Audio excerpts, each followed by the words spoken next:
갈라디아서 5장 1절부터 12절의 말씀 우리 찾아서 1절 말씀부터 같이 봉독하겠습니다. 시작. 그리스도께서 우리를 자유롭게 하려고 자유를 주셨으니 그러므로 굳건하게 서서 다시는 종의 멍에를 매지 말라. 보라, 나 바울은 너희에게 말하노니 너희가 만일 할례를 받으면 그리스도께서 너희에게 아무 유익이 없으리라. 내가 할례를 받는 각 사람에게 다시 증언하노니 그는 율법 전체를 행할 의무를 가진 자라. 율법 안에서 의롭다함을 얻으려 하는 너희는 그리스도에게서 끊어지고 은혜에서 떨어진 자로다. 우리가 성령으로 믿음을 따라 의의 소망을 기다리노니 그리스도 예수 안에서는 할례나 무할례나 효력이 없으되 사랑으로서 역사하는 믿음뿐이니라. 너희가 다름질을 잘 하더니 누가 너희를 막아 진리를 순종하지 못하게 하더냐? 그 권면은 너희를 부르신 이에게서 난 것이 아니니라. 적은 누룩이 온 덩이에 퍼지느니라. 나는 너희가 아무 다른 마음을 품지 아니할 줄을 주 안에서 확신하노라. 그러나 너희를 요동하게 하는 자는 누구든지 심판을 받으리라. 형제들아, 내가 지금까지 할례를 전한다면 어찌하여 지금까지 박해를 받으리요? 그리하였으면 십자가의 걸림돌이 제거되었으리니 너희를 어지럽게 하는 자들은 스스로 베어버리기를 원하노라. 아멘. 우리가 지금 수요 예배 가운데 계속 살펴보고 있는 이 갈라디아서는요, 논증의 서신입니다. 뭐냐면 유대에서 살며시 들어온 유대 율법주의자들에 의해서 그리스도의 십자가 구속의 복음이 지금 변질이 되었단 말이에요. 그래서 그 변질된 복음이 교회들에까지 영향을 미쳐서 살며시 들어온 그 잘못된 가르침들이 교회 안에 지금 팽배하고 있는 그 상황이기 때문에 하나님께서 사도 바울을 통해서 논쟁의 이 서신, 즉 갈라디아서를 보내게 된 것입니다. 오늘날요, 더 시급한 문제가 저는 이 문제라고 믿습니다. 교회 안에 살며시 들어와서 복음인 양 이렇게 가면을 쓰고 있는 이 변질된 잘못된 가르침, 그 이야기를 하고 있는 것입니다. 그 중에 이제 5장의 말씀도 역시요, 그 논쟁의 특성을 살려서 두 가지를 사도 바울이 오늘 대조하는 형태로 말씀이 기록되어 있습니다. 사도 바울은 지금 하나는 거짓된 인간의 종교, 또 다른 하나는 참된 그리스도의 신앙, 그러니까 거짓된 인간의 종교라는 것과 참된 그리스도의 신앙이라는 것을 두 번에 걸쳐서 대조를 하고 있어요. 그 중에 먼저 1절부터 6절까지는 따라가는 사람들, 그것을 믿고 따라가는 사람들, 그러니까 성도들, 신자들의 관점에서 기록하고 있고, 그러니까 거짓 종교인과 참 신자를 대조하고 있는 거죠. 7절부터 12절까지는요, 이제 그것을 전하는 자들의 관점에서, 그러니까 한마디로 설교하는 사람들의 관점에서 거짓 교사와 참 교사라는 이 대조를 말씀하고 있는 것이 오늘 읽은 본문의 위치라는 겁니다. 먼저 거짓 종교인과 참 신자의 관점에서 대조를 하는데요, 1절 말씀 다시 한번 볼까요? 시작. 그리스도께서 우리를 자유롭게 하려고 자유를 주셨으니 그러므로 굳건하게 서서 다시는 종의 멍에를 매지 말라 했습니다. 이 말씀은요, 원래 문장이 두 문장으로 구분이 되어 한 문장이 뭐냐면 그리스도께서 우리를 자유롭게 하려고 자유를 주셨다라고 하는 분명한 사도 바울의 주장의 한 부분과 또 그러므로 굳게 서서 다시 종의 멍에를 매지 말라고 하는 사도 바울의 교회 공동체 지체들을 향해서 명령하는 부분으로 나눌 수가 있습니다. 그러니까 한 부분은 주장이고요, 한 부분은 명령의 부분입니다. 주장하는 부분을 설명하자면 이런 겁니다. 우리가 이전에 너와 내가 처했던 상황이 뭐냐면 한마디로 종살이였다 이겁니다. 죄의 종살이였다.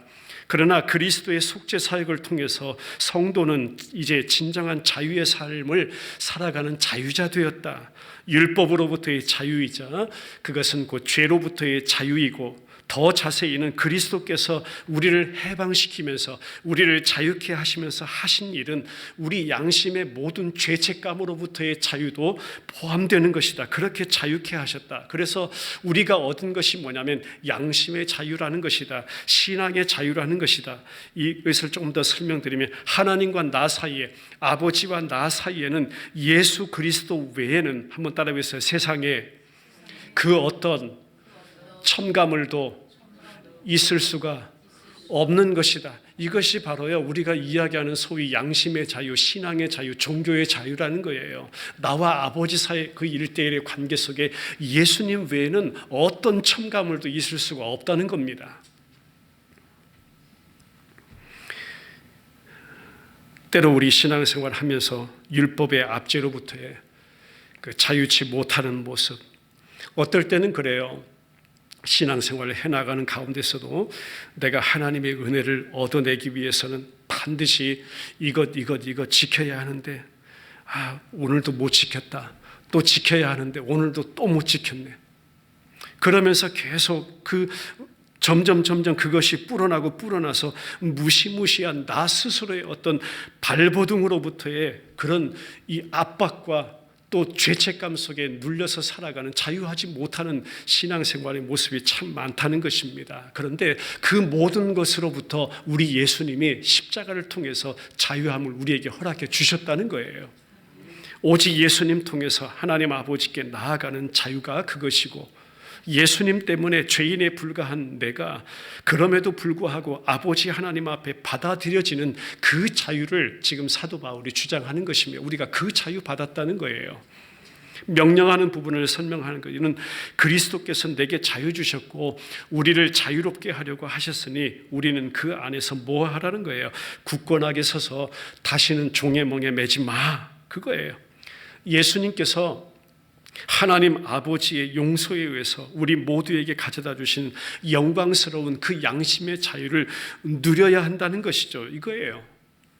나 자신의 어떤 공로나 순종이나 업적과 하나님 앞에 잘 이렇게 봉양하고 공양하는 그것에 의해서 아버지께 받아들여져야 한다고, 그런 생각 이제 버리라는 것입니다. 하지도 말라는 것입니다. 그 모습은 마치 우리 소 있죠, 소가 무거운 멍에로 인해서 그 몸이 완전히, 그 큰 덩치의 소가 그 무거운 멍에로 인해서 그 몸이 이렇게 휘어져 버리는 그런 모습과 같다는 거예요. 그러나 그 소가 자신을 짓누르는 멍에에서 자유하게 되면 다시 그 소는 똑바로 설 수 있는 그런 모습을 레위기서에서 이렇게 말씀했습니다. 레위기 26장 13절인데요. 시작. 나는 너희를 애굽 땅에서 인도해내어 그들에게 종된 것을 면하게 한 너희의 하나님 여호와이니라. 내가 너희의 멍에의 빗장을 부수고 너희를 바로 서서 걷게 하였느니라. 이 모습이에요. 우리 예수님께서도 마태복음 복음서 11장 29절로 30절에서 말씀하신 바 있죠. 이 부분에 대해서 나는 마음이 온유하고 겸손하니 뭐 매라고 했습니까? 누구의 멍에 매라고 했어요? 나의 멍에를 메고 내게 배우라 했습니다. 그러나 그 멍에라는 것은요, 말씀의 의미를 파악하면 누가 메고 가시는 것이에요. 그 멍에는요, 우리 주님께서 메고 가시는 것입니다. 그러니까 너희 마음이 무엇을 얻으리라 말씀했어요? 쉼을 얻으리라 했습니다. 주님과 한몸 되어 가는 성도의 걸음이기 때문에 한몸 되어 주님과 함께 가고 있어요. 멍에 지금 누가 짊어지고 가고 있어요? 우리 주님께서 짊어지고 가고 있어요. 내 어깨에 매 있는 것 같지만요. 그래서 주님과 한몸 되어 가는 성도의 걸음은 무엇라 말씀했냐, 설명하시냐면 쉽고 가벼움이라 말씀하신 거예요. 그 멍에의 무게감은 누가 다 지셨다? 우리 예수님께서 다 지셨다. 그리스도와 한몸 되어 가는 것이니 내가 지고 가는 것 같지만 실제 무게는 우리 주님이 다 지신 것이라 말씀합니다. 우리 삶에도 마찬가지예요. 율법 아래 있으면서 아무리 해보고 노력하고 힘써봐도 충족시킬 수 없는 율법의 갖가지 요구들, 우리 매일 체험하잖아요. 매일 경험하잖아요. 그 불순종으로 인해서 오는 두려움, 정죄, 무거운 짐을 지고 있는 나의 모습, 하지만 우리 예수님께서 나를 위해서 율법의 모든 요구를 어디에서요? 그 절정의 십자가를 통해서 다 충족해 주셨다고 성경은 말씀. 나의 불순종을 위해서 예수님이 죽으셨다고. 내가 당해야 될 그 모든 정죄, 그 모든 심판을 우리 예수님께서 다 당하셨다고. 갈라디아서 3장 13절 말씀 보고 가죠. 시작. 그리스도께서 우리를 위하여 저주를 받은 바 되사 율법의 저주에서 우리를 속량하셨으니 기록된 바 나무에 달린 자마다 저주 아래에 있는 자라 하였습니다. 우리 주님이 저주 그 자체가 되셨다는 것입니다. 저와 여러분들의 죄를 위해서요. 우리 예수님이 우리 어깨에 무거운 멍에 풀어주셔서 우리가 자유케 되어서 이제 한마디로 똑바로 설 수 있게 해주셨다. 그랬는데 이야기하는 거예요. 그렇다면 어찌 다시 그 율법으로 돌아가서 그 잔인한 멍에에 그 복종하는 것을 우리가 상상이나 할 수 있겠는가? 상상할 수 없는 일이라는 거죠. 이 구절의 주제가 뭐예요? 그러면 이 말씀의 주제가 뭘까요? 우리 신앙은 속박이 아니라는 거예요. 우리 신앙은 자유함이라는 것입니다. 그리스도께서 우리를 자유케 하셨다는 것이에요. 그렇기 때문에 우리는 그리스도 안에서 받는 그 자유 안에서 굳게 서게 되는 것이다. 그 자유 안에서 굳게 서야 한다는 것입니다. 이것을 조금 더 구체적으로 사도 바울이 설명하는 것이 이제 2절부터 4절에 들어가서 할례라는 문제로 설명해 가는 것입니다. 할례, 우리가 갈라디아서 앞부분에서 이미 살펴봤죠. 할례, 율법주의자들이 구원의 조건으로 내세웠던 그 조건 중에 하나, 육체의 할례. 그건 여러분 상징일 뿐입니다. 사도 바울도 그렇게 설명하는 거예요. 그거 상징일 뿐이다. 거짓 교사들의 표가 바로 그거였다. 사도행전 15장 1절 시작. 어떤 사람들이 유대로부터 내려와서 형제들을 가르치되 너희가 모세의 법대로 할례를 받지 아니하면 능히 구원을 받지 못하리라 하니, 이게 거짓 교사들의 주장이었고 가르침이었고 한마디로 그들의 표어였다 이거예요.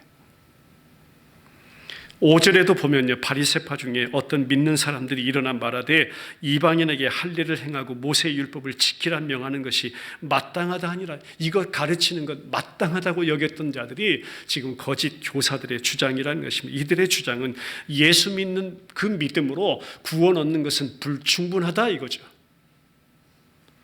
뭔가 인간의 행위가 첨가되어야 되고 공로가 첨가되어야 되고 뭔가 지켜내는 것이 덧붙여져야 우리 구원은 완성이 된다는 것이라고 이렇게 주장하는 것입니다. 여러분, 이게 무슨 꼴이냐면 제가 설명해 드릴게요. 예수님께서 시작하신 그 선하신 일, 그것이 뭡니까? 구원이라는 거죠. 그것을요, 모세가 뭐예요? 율법이, 그러니까 우리 인간이 내가 같이 합류해서 플러스가 되어서 그 하나님의 구원을 마무리해야 한다는 꼴입니다. 이거 철저한 자유주의 아닙니까? 뭔가 첨가되어서 뭔가 플러스 되어서 그거 아니라는 겁니다. 이거 우리들의 신앙인의 삶에 사람들이 모인 말세 정말 교회 안에도 이게 너무나 팽배한 꼴이 오늘 이 세대의 모습이라고 믿습니다. 이거 우리가 다 깨어지기를 간구해야 됩니다. 우리 배들 지치들, 우리 성도님들 이거 기도해야 돼요. 이거 다 깨어지게 하여 주옵소서. 성도들은 물론, 목회자들은 어때요? 부끄럽지만 목회자들은 어때요? 교회가 좀 크고 교회가 작은 것, 크면 얼마나 크고 또 작으면 어때요? 교인 수 많고 적은 것, 직분, 자리 높고 낮은 것, 우리 목회자라면 목회의 성공, 실패, 목회의 어떤 비전들, 그러면 목사님 바뀔 때마다 비전이 바뀌어요. 목사님 바뀔 때마다 도대체 뭘 표대 삼아서 가야 돼요? 맨날 헷갈리게 하는 거예요. 맨날 자기도 괴롭히고 성도들도 괴롭히는 꼴이 이거라 이거예요. 주님 앞에서는요, 이거요, 죄송합니다, 이거 아무것도 아니에요. 이거 한마디로 웃기는 이야기라 이겁니다. 모두 다 보면 인간의 기준이에요.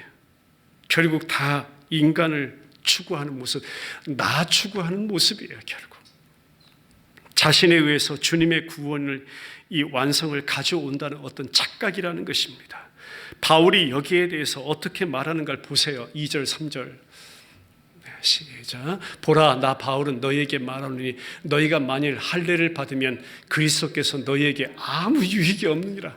내가 할례를 받는 각 사람에게 다시 증언하노니 그는 율법 전체를 행할 의무를 가진 자라. 너희가 할례하면 너희 율법 전체 다 지켜봐.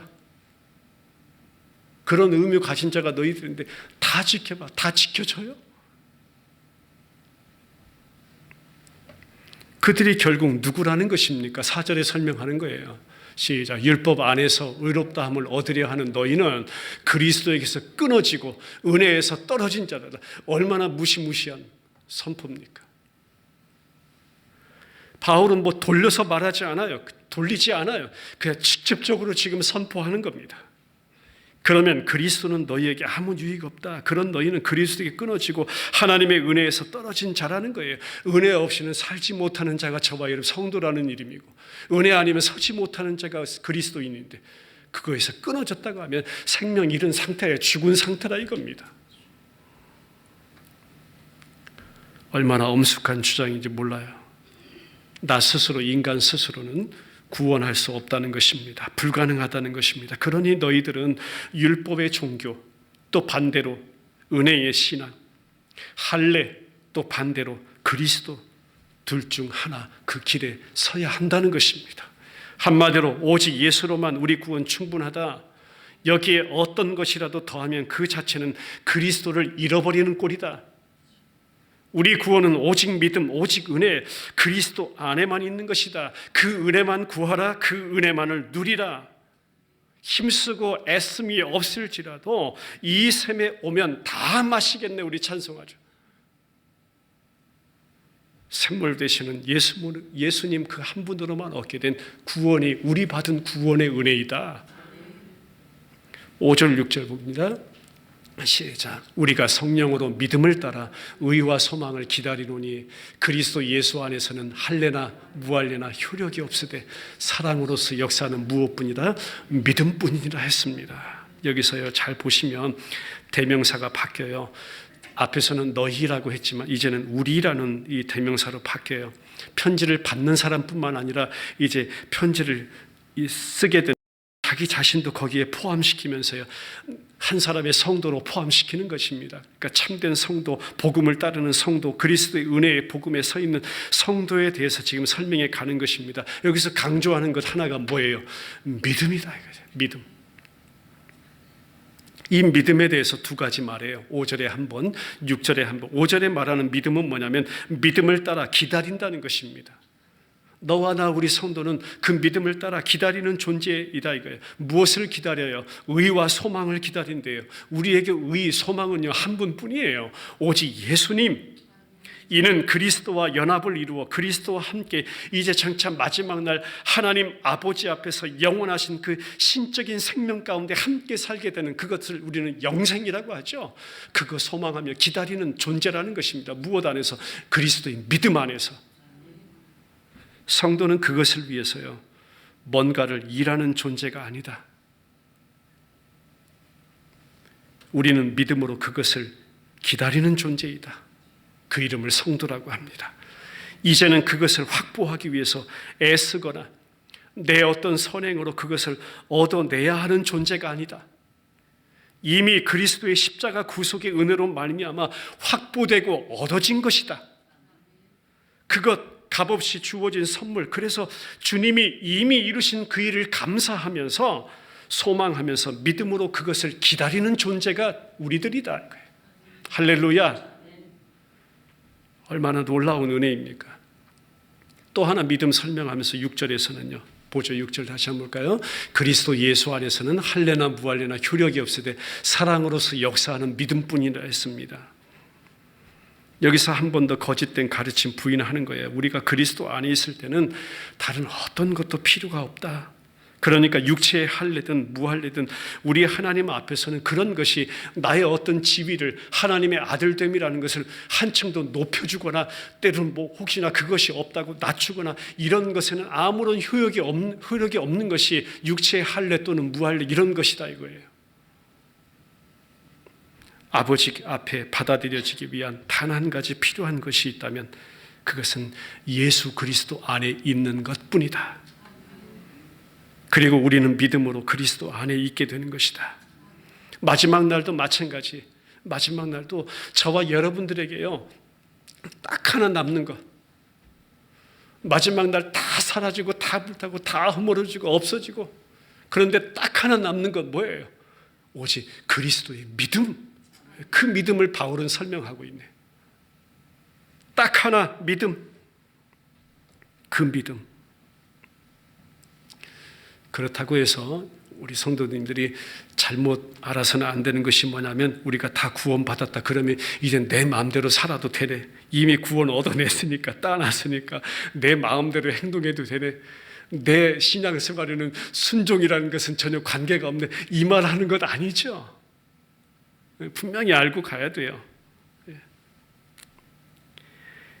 그럴까 봐 사도 바울이 5절 말씀에서 다시 한번 성도들에게 주의를 주고 있는 것입니다. 다시 볼까요? 우리가 무엇으로? 성령으로 무엇을 따라? 믿음을 따라 의와 소망을 기다리나니. 내주하시는 성령께서, 한번 따라하겠습니다. 우리로 하게 하신다. 할렐루야. 이 수동태의 개념을 사도 바울이 강조하는 것입니다. 내가 하는 것이 아니다. 성령께서 하게 하신다. 그러니 나타나는 자그마한 열매까지도 그것은 하나님의 것이다. 내 것이 아니다. 내 영광 아니다. 하나님의 영광이다. 나의 어떠한 공로가 아니다. 주님이 다 하신 것이다 라고 우리 입술에서 설명되어져야 된다는 것입니다.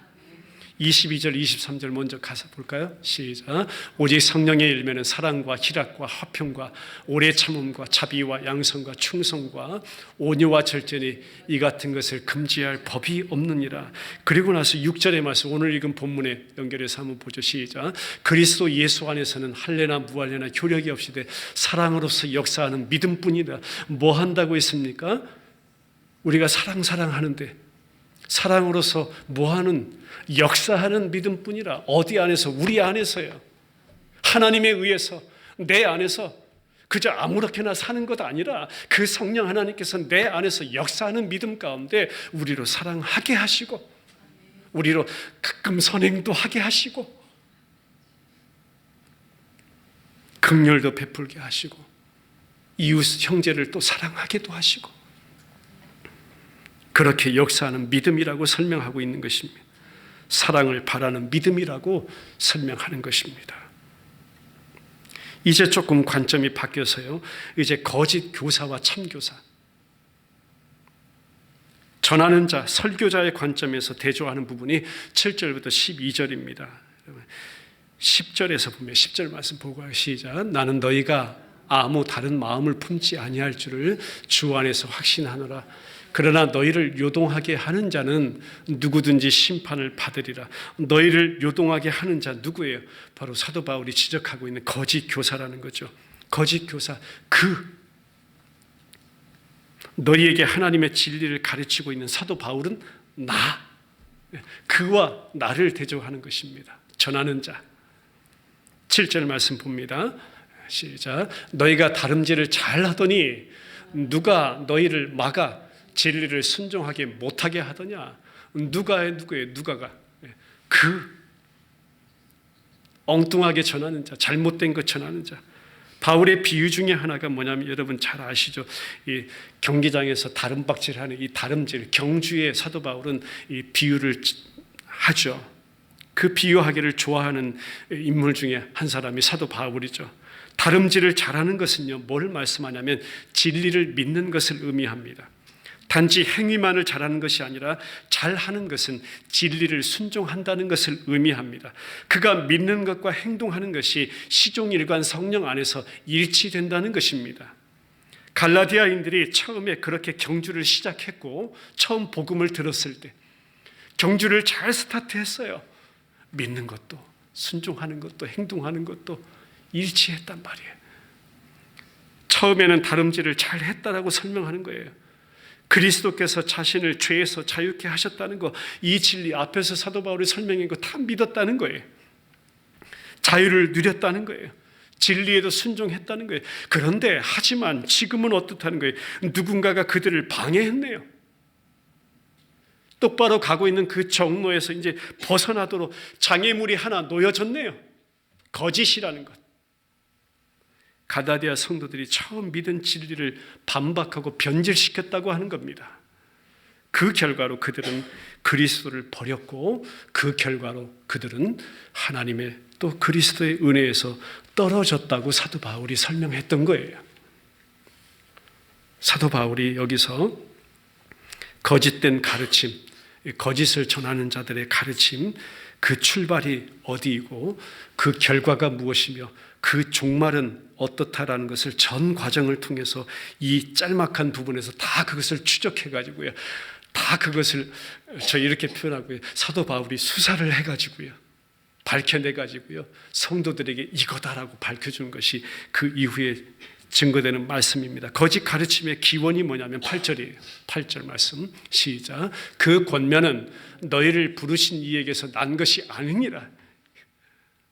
그 가르침은 하나님에게서 난 것이 아니에요. 그 출발 기원이 달라요 이미. 반대로 하나님은 그들을 은혜로 부르셨다라고 이미 설명했죠. 이 갈라디아서 1장 6절 시작. 그리스도의 은혜로 너희를 부르신 이를 이같이 속히 떠나 다른 복음을 따르는 것을 내가 이상하게 여기노라. 사도 바울이 자기 자신을, 우리 자신을 그리스도의 은혜로 너희를 부르신 이를, 우리의 부르심이 마찬가지입니다. 우리의 출발 근원이 마찬가지예요. 하나님이 저와 여러분들을 작정하시고 선택하시고 불러주시고 구원하시고 사명 주시고 일하게 하시고, 반면 거짓 교사들은 인간 공로의 교리만을 선전했던 것이죠. 자, 거짓 가르침의 결과는 뭐라고 설명해? 7절 시작. 너희가 다름질을 잘 하더니 누가 너희를 막아 진리를 순종하지 못하게 하더냐. 막아서는 것. 10절 말씀 보죠. 시작. 나는 너희가 아무 다른 마음을 품지 아니할 줄 주 안에서 확신하노라. 그러나 너희를 요동하게 하는 자는 누구든지 심판을 받으리라. 요동하는 것. 가는 길 막아서고요. 우리 마음 요동케 하고요. 이게 거짓 가르치는 자들의 결과라는 것입니다. 거짓 가르침의 결과라는 것이. 12절 또 볼까요? 시작. 너희를 어지럽게 하는 자들은 스스로 배워버리게, 우리를 어지럽게 하는 것, 헤매이게 하는 것, 도대체 방향이 어딘지를 알지도 못하게 하는 것. 9절 말씀 보자. 시작. 적은 누룩이 온 동이에 퍼지느니라. 잘 알려진 속담 사용합니다. 하지만 거짓 오류가 퍼져서 교회 공동체 전체가 오염이 됐다는 표현이죠. 고린도전서 5장 6절 말씀과 한번 연결하겠습니다. 시작. 너희가 자랑하는 것이 옳지 아니하로다. 적은 누룩이 온 덩어리에 퍼지는 것을 알지 못하느냐 했습니다. 왜요?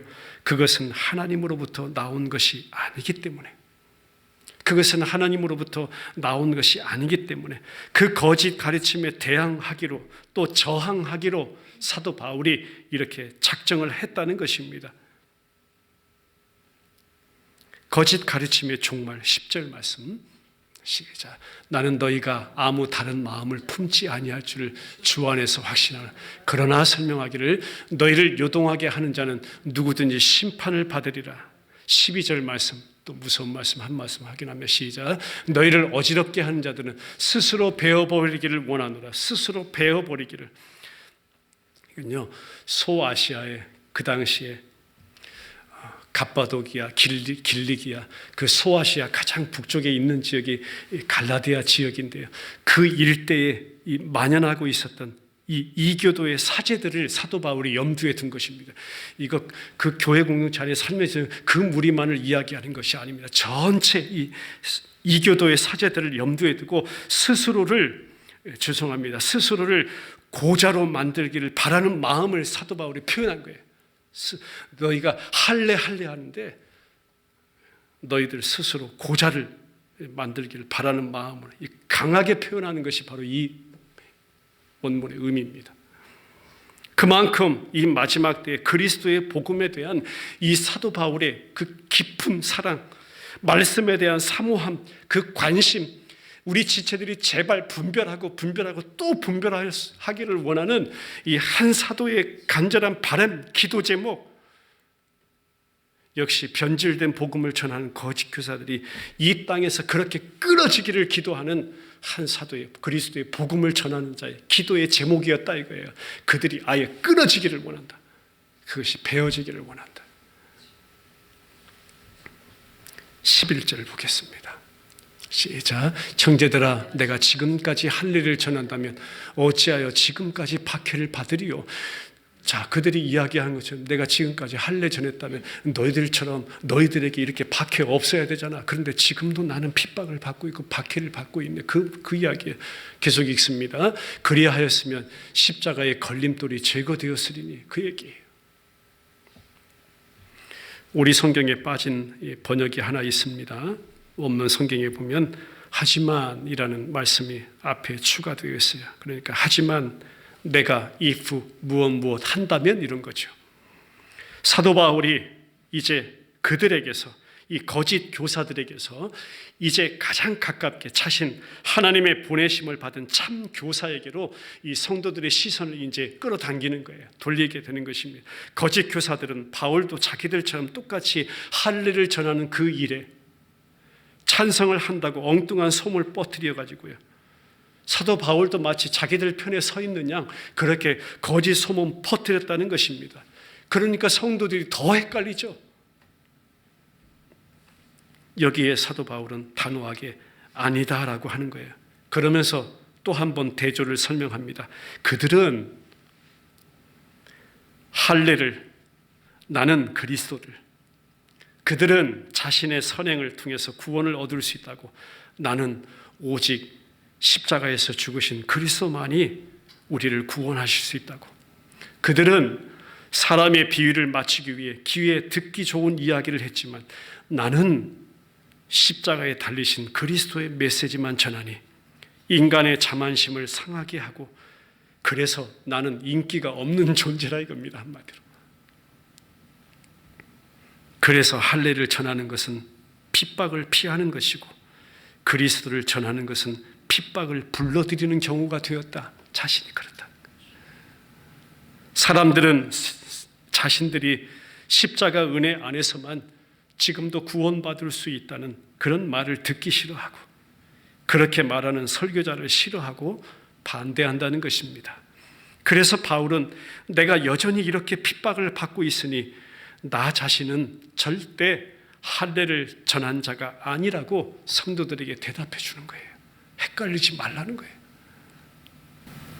귀를 즐겁게 하고 갈라디아인들에게 육체, 할례, 인간, 공로, 선행, 구원 이루라고 압력을 넣고 있는 자들, 바로 그들을 거짓 교사들이라고, 그들이 오히려 나를 지금 핍박하고 있다고 밝혀준 것입니다. 6장에 가서 한번 보죠. 12절 시작. 무릇 육체의 모양을 내려 하는 자들이 억지로 너희에게 할례를 받게 하면 그들이 그리스도의 십자가로 말미암아 박해를 면하려 함뿐이라 했습니다. 갈라디아서 4장 말씀과 연결해 볼까? 29절 시작. 그러나 그때 육체를 따라 난 자가 성령을 따라 난 자를 박해한 것 같이 이제도 그러하도다.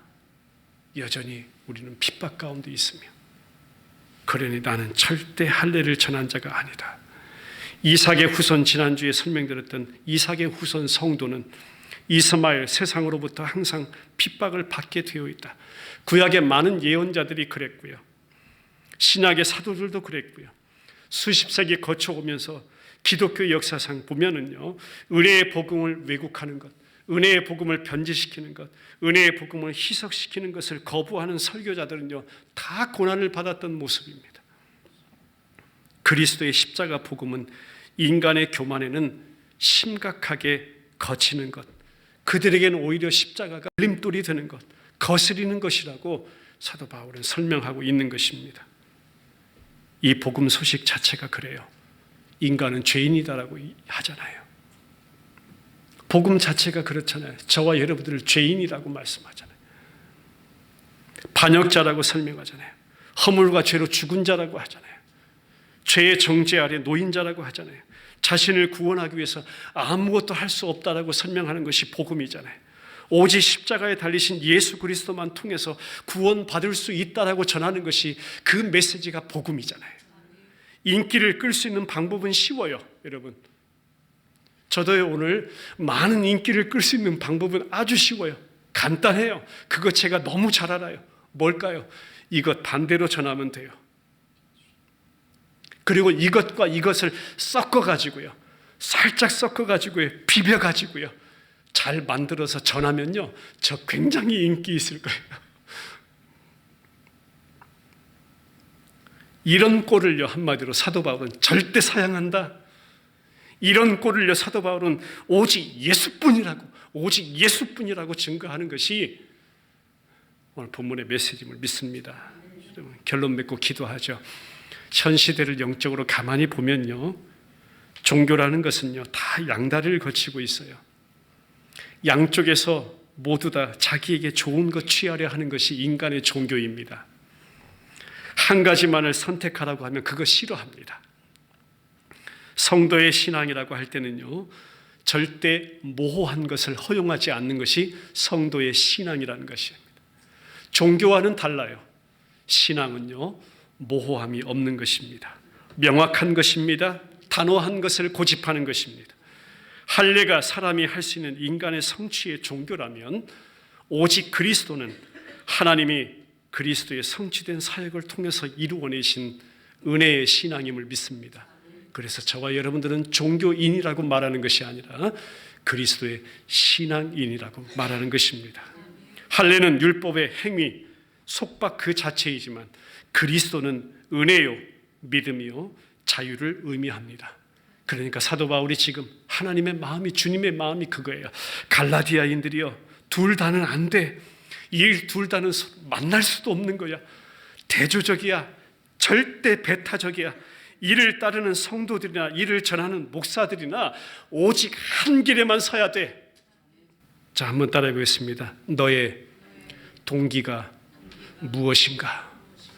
여러분, 말씀 마무리 부분에 와서요, 우리 하나님께서 제게 묻는 거예요. 도대체 내 안에 내 동기가 뭐냐라고 물으세요. 정말 제 심령을 두드리는 질문이었습니다. 말씀을 쭉 기록하고 정리를 하고 준비를 하는데 마지막에 와서 이 물음을 묻어요. 도대체 내 안에 동기가 뭐냐 물어요. 여러분 자신에게 이 시간 묻는 동일한 질문이라고 믿습니다. 내 속에 동기가 도대체 뭐냐 이거예요. 그러면서 사람의 비위를 마치고 인기를 구하고 나를 추구하자면 할례를 구하고 전할 것이고 십자가 밑에서 죄인임을 날마다 고백하며 날마다 우리 예수님이 필요하다고 하나님의 은혜를 구하자면 그리스도를 구하고 전할 것이다. 이렇게 답을 주시네. 이 마지막 시대의 성도라 자처하는 모든 자들이요, 그리스도를 구하고 전하라. 이 시대에 목사로 부름을 받았다고 하는 모든 자들이요, 그리스도만 구하고 그리스도만 전하라. 이 음성입니다. 하나님께서 사도 바울을 통해서 주시는 주님의 울려주심이라고 저는 믿습니다. 우리 지체들 안에 이 놀라운 믿음의 역사가 회복되고 소생되고 그 믿음으로 주님 앞에 드려지는 우리들의 신앙생활 됐으면 좋겠습니다. 정말 사모합니다. 소망합니다. 그거 기도합니다. 같이 기도드리죠.